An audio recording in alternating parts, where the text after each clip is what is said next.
Indonesia பயணம் மேற்கொண்டுள்ள பிரதமர் மோடி யோக்யகர்த்தா அருகே அமைந்துள்ள 1000 ஆண்டுகள் பழமையான பிரம்பானன் கோயிலுக்கு சென்று பார்வையிட்டு இந்தியா சார்பில் புனரமைப்பு பணியை தொடங்கி வைத்துள்ளார். அந்த காட்சிகளை பார்க்கலாம்.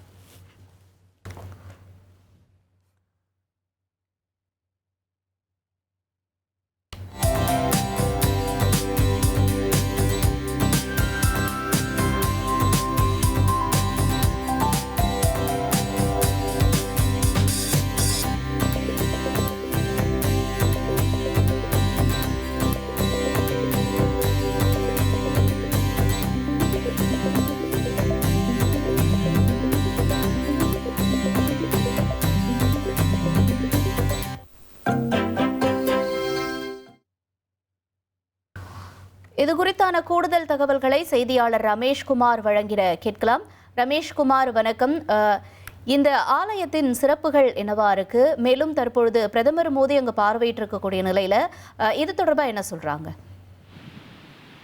இந்தோனேஷியாவில் இருக்கக்கூடிய 1000 ஆண்டுகள் பழமையான பிரம்மானன் சிவன் ஆலயத்தை புனரமைக்கும் திட்டத்தை பிரதமர் மோடி தொடங்கி வைத்திருக்கிறார்.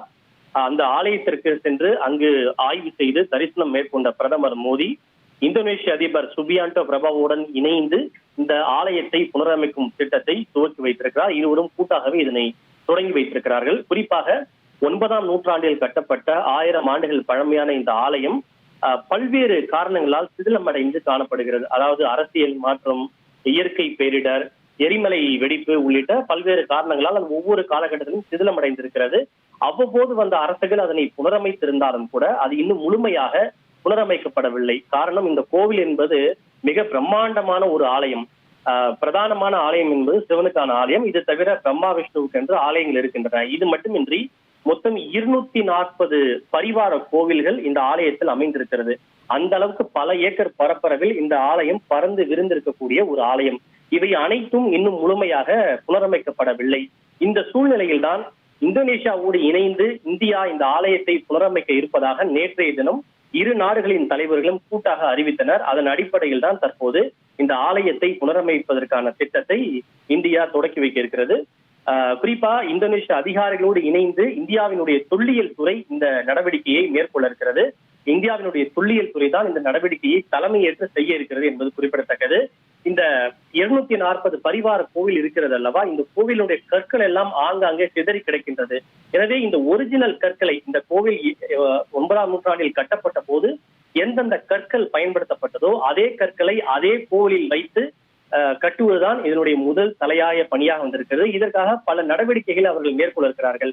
3D மேப்பிங் டெக்னாலஜி, AI தொழில்நுட்பம், இப்படி பல்வேறு விஷயங்களை இந்திய தொல்லியல் துறை என்பது மேற்கொள்ள இருக்கிறது.